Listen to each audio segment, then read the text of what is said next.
Hi, my name is Max, and today we're going to be looking at the 1920s. This era brought to life new cultural revolutions, a credit system, revolutionary labor-saving devices, eventually a horrible economic meltdown that would lead to mass unemployment, and the rise of the American film industry. Wait. What did you just say? The American film industry? No. Before that. Revolutionary labor-saving devices? No. Forget it. Continue, please. Okay. The 1920s was, like I said before, a time of cultural revolutions. During World War I, when there was a shortage of factory workers, African Americans migrated from the south to the cities in the north to work. Eventually, after large amounts of movement from the south to the north, Harlem, in New York, became the capital of Black America. This neighborhood, in particular, housed a large number of African American thinkers and artists. It was clear that Harlem was right in the center of a cultural outburst. During this period, what became known as the Harlem Renaissance occurred. This was a time where stereotypes were rejected, and it was also when the African American experience was being valued for the first time. In the Harlem Renaissance, the works of African American artists, as well as writers and musicians, was finally being accepted as a part of the culture of the world. Not only did these works appeal to the African Americans, but they crossed cultural barrier as well, and even appealed to the whites.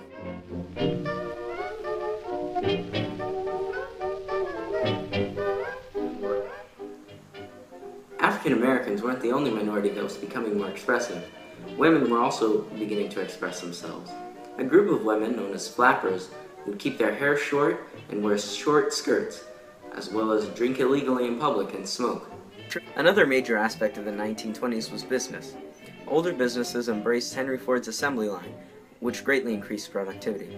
Also, many new industries, like electricity and aviation, created new commodities for the American people to buy, as well as new jobs. The production of cars tripled during the 20s, and in the year 1929, half of all American families owned a car. These, however, were not the only reasons the economy was growing. American foreign investment grew as businesses broadened their horizons overseas, so much so that the American foreign investment was greater than that of any other country in the world. The US dollar ended up replacing the pound as the most important form of currency. America ended up producing 40% of the world's manufactured goods. The reason big businesses were able to grow at the rate at which they did was because of the government and its laissez-faire capitalism. This is a system in which the government hardly regulates businesses at all. The presidents elected during this time were very conservative. This government would abide by policies that lowered taxes on personal income as well as business profits, and they attempted to reduce the power held by unions. The government deviated from a regulation-heavy economy. This was good for the economy. At least it was good for a short time. The government in the 1920s was also full of corruption, especially during the administration of Warren G. Harding, who was really just the worst at picking friends.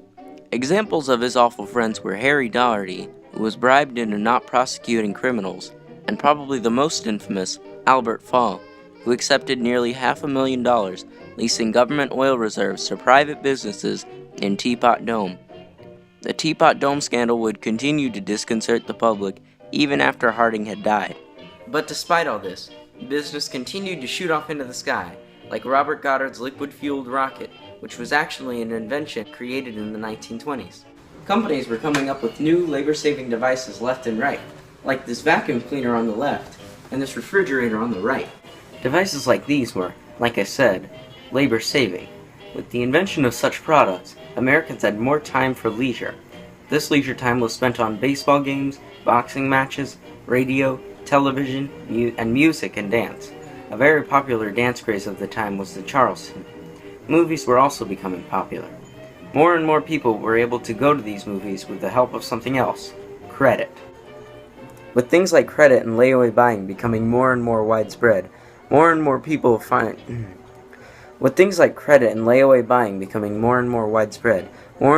began to find it acceptable to go into debt so that they can maintain what they believe to be the American standard of living. This was an incredible shift in the way people thought. This ended up creating a fragile economy which, if it had any problem, there would be major consequences. While it may seem like the 1920s was the time to be alive in America, that wasn't necessarily the case. Benefits of the 1920s were in no way distributed equally.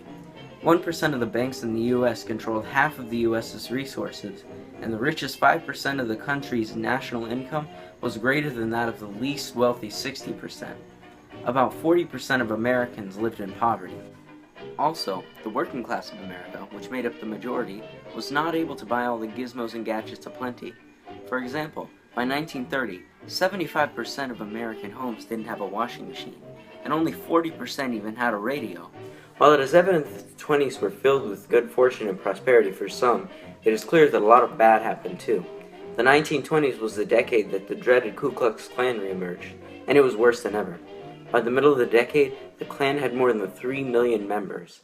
The Klan rebuked Catholicism, Judaism, and even those who immigrated to the United States. Catholics and Jews immigrating to the U.S., white Protestants felt worried that their dominant position was at risk. As such, immigration laws that were passed established quotas, which restricted the number of people who could immigrate to the U.S. These laws were also put into play because of irrational fears of anarchists and false science, which claimed that whites were superior to races of color. The 1920s gave the United States good things as well as bad things. More and more jobs were being created, and the economy was booming, with over 1.5 million Americans owning some stock by 1920. Things like the Scopes trial, which was a staged trial that tried to get evolution to be taught in schools, or the Near versus Minnesota trial, which ended up eliminating censorship in newspapers, were considered victories for free speech. Approval and tolerance became more important in American culture, yet, with the revival of the KKK, there was an increase in lynching. But no matter how you look at it, there is no denying that the 1920s made a lasting impact on the United States. Thanks for watching, and DFTBA.